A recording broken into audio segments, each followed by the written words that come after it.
क्या आपने कभी अपने सपनों को परिवार की जिम्मेदारियों के बोझ तले दबा दिया है? कभी ऐसा महसूस किया है कि आपकी मेहनत, आपकी चाहतें और आपके अरमान सिर्फ इसलिए अधूरे रह गए क्योंकि घर परिवार की इज्जत और परंपराएं आपके रास्ते में आ गईं? लेकिन जिंदगी का सबसे बड़ा करिश्मा तब होता है जब कोई आपके टूटे हुए सपनों को फिर से जगा देता है। जब कोई आपको यह एहसास दिलाता है कि आपकी जिंदगी सिर्फ चार दीवारों में सिमटने के लिए नहीं बनी। दोस्तों, बड़े घर की छोटी बहू का यह नया एपिसोड इतना भावनात्मक, प्रेरणादायक और ट्विस्ट से भरा हुआ है कि इसे देखते हुए आपकी आंखें नम भी होंगी और दिल को सुकून भी मिलेगा। सपनों का बोझ और हारी हुई अहाना। अहाना ने अपने जीवन के सबसे सुनहरे सपनों को त्याग दिया था।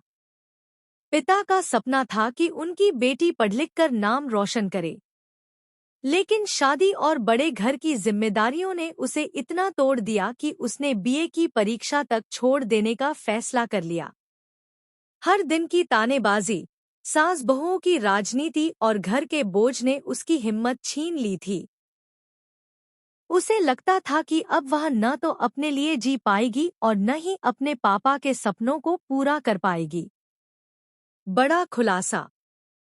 इसी टूटे हुए मन से एक दिन वह घर के काम कर रही थी, तभी उसका कॉलेज का दोस्त फोन करता है। फोन स्पीकर पर था और उसने सबके सामने कहा, अहाना, तुम हमारे कॉलेज की टॉपर हो। तुम्हारा एडमिट कार्ड तैयार है। कल बीए का एग्जाम है, आकर ले लेना। लेकिन अहाना गुस्से और दर्द में बोली, नहीं, मैं एग्जाम नहीं दूंगी। अब पढ़ाई मेरी किस्मत में नहीं है। घर का माहौल एक पल में सन्नाटे में बदल गया। सबके चेहरे पर हैरानी थी। दुर्गा देवी का दिल पिघलना। पास खड़ी दुर्गा देवी सब सुन रही थी। उन्हें याद आया कि यह वही अहाना है जिसने परिवार की इज्जत बचाने के लिए अपने पिता का दिया खानदानी कंगन तक गिरवी रख दिया था। वह सोच में पड़ गई। इस लड़की ने परिवार के लिए इतना कुछ किया और आज यह अपने सपनों से हार मान रही है। नहीं, अब मेरी बारी है। मैं इसे टूटने नहीं दूंगी। उस रात दुर्गा देवी ने खुद से वादा किया कि अहाना की जिंदगी में वह नई रोशनी लाकर रहेंगी। माँ जैसा साथ। अगले ही दिन दुर्गा देवी चुपके से कॉलेज जाती है। वहां से अहाना का एडमिट कार्ड लेकर घर लौटती है। जब वह कार्ड अहाना को सौंपती है तो उसकी आंखों से आंसू छलक पड़ते हैं। माँ, यह आपने कैसे किया? अहाना कांपती आवाज में पूछती है।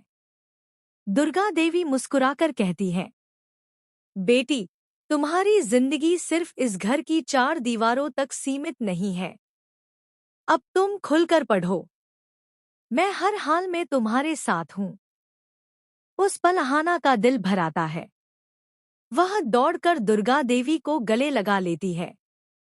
दोनों के बीच का रिश्ता अब सिर्फ सास बहू का नहीं, बल्कि मां बेटी का बन चुका था। परीक्षा का दिन। एग्जाम के दिन दुर्गा देवी खुद अहाना को परीक्षा केंद्र तक छोड़ने गई। परीक्षा खत्म होते ही जब अहाना बाहर आई तो खुशी से उछल पड़ी और मां के गले लगकर फूट फूट कर रोने लगी।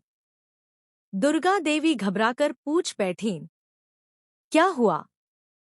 पेपर खराब हो गया? अहाना ने हंसते हुए आंसू पोंछे। नहीं मां, मेरा पेपर बहुत अच्छा हुआ। कल तक मुझे लगता था कि मैं कभी एग्जाम नहीं दे पाऊंगी, लेकिन आज सिर्फ आपकी वजह से मैं यह कर पाई। यह एहसान मैं कभी नहीं चुका पाऊंगी। दुर्गा देवी ने उसके माथे को चूमते हुए कहा, बेटी, माँ अपनी बेटी के लिए इतना तो कर ही सकती है। पास खड़ी चारू, राधा और मीना ताली बजाने लगी।